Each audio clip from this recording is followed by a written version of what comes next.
ఒక్క స్టేట్మెంట్ చమురు ధరల పతనానికి కారణమైంది. ఇన్నాళ్ళు క్రూడ్ ఆయిల్ ప్రపంచాన్ని పరేషాన్ చేస్తే ఇప్పుడు ఇరాన్ ఇచ్చిన స్టేట్మెంట్ నేల చూపులు చూసేలా చేసింది. ఇంతకీ ఏంటా స్టేట్మెంట్? చమురు దిగి రావడానికి అసలు రీజన్ ఏంటి? ఇజ్రాయెల్, లెబనాన్ దేశాల మధ్య కుదిరిన 10 రోజుల తాత్కాలిక కాల్పుల విరమణ ఒప్పందంతో ఇరాన్ ప్రభుత్వం కీలక నిర్ణయం తీసుకుంది.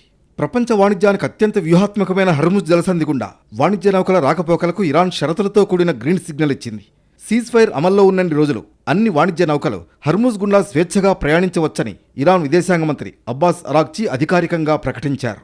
ఇరాన్ తీసుకున్న తాజా నిర్ణయంతో సముద్ర మార్గంలో వాణిజ్య కార్యకలాపాలకు పెద్ద ఊరట లభించినట్లయింది. ఇరాన్ తీసుకున్న నిర్ణయం, అరాగ్చి ఇచ్చిన స్టేట్మెంట్తో అంతర్జాతీయ మార్కెట్లో క్రూడ్ ఆయిల్ ధరలు భారీగా తగ్గాయి. ప్రపంచ చమురు రవాణాకు అత్యంత కీలక మార్గం హర్ముజ్ జలసంధి.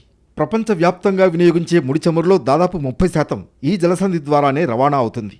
పర్షియన్ గల్ఫ్, ఒమన్ గల్ఫ్ మధ్య ఉన్న ఏకైక సముద్ర మార్గం ఇదే.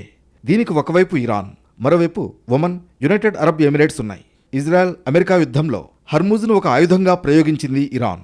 అమెరికా ఇజ్రాయెల్పై అంతర్జాతీయంగా ఒత్తిడి తేవడానికి ప్రపంచ దేశాలకు చమురు కష్టాలు పెట్టింది. హర్ముజ్ నుంచి చమురు నౌకలు వెళ్లకుండా అడ్డుకుంది. దీంతో అంతర్జాతీయ మార్కెట్లో చమురు ధరలు పైకి ఎగబాకాయి. ఇప్పుడు హర్ముజ్ను పూర్తి స్థాయిలో తెరుస్తున్నట్లు ఇరాన్ ప్రకటించడంతో క్రూడ్ ఆయిల్ రేట్లు ఒక్కసారిగా పతనమయ్యాయి. 10% డౌన్ అయిన బ్రెంట్ క్రూడ్ ఆయిల్ $90లకు తగ్గింది. ఇరాన్ తీసుకున్న నిర్ణయం అంతర్జాతీయ వాణిజ్యానికి ఊరటనిచ్చినప్పటికీ ఇది పూర్తిగా తాత్కాలిక చర్య మాత్రమే అని నిపుణులు అంటున్నారు. కాల్పుల విరమణ ముగిసిన తర్వాత పరిస్థితి ఎలా మారుతుందన్నది కీలకంగా మారింది. అదే సమయంలో ఇజ్రాయెల్, లెబనాన్ సంబంధాలు, అలాగే ఇరాన్ పాత్రపై ప్రపంచ దేశాలు దృష్టి సారించాయి. ఏ చిన్న ఉద్రిక్తత మళ్లీ పెరిగినా మార్కెట్లు అస్థిరతకు లోనయ్యే ప్రమాదం ఉందని హెచ్చరిస్తున్నారు.